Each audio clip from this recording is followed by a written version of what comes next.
Well, I think the challenges are very serious, right? So that's why I think China is coming in as a partner that trying to promote economic development and to lift the living standards of the people.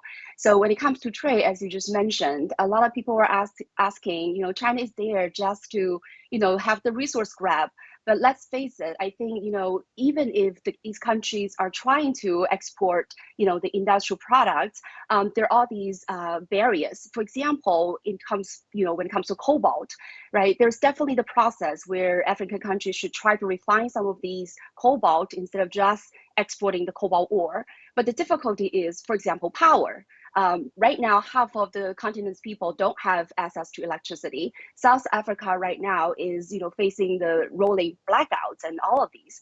So I think the reality is there are a lot of the problem needs to be solved, a lot of barriers needs to be removed, and that's why I think China's investment is very important. They're not only investing in transportation but also power generation, especially green power generation, such as the wind farm in Nigeria or the floating solar panels, in Namibia.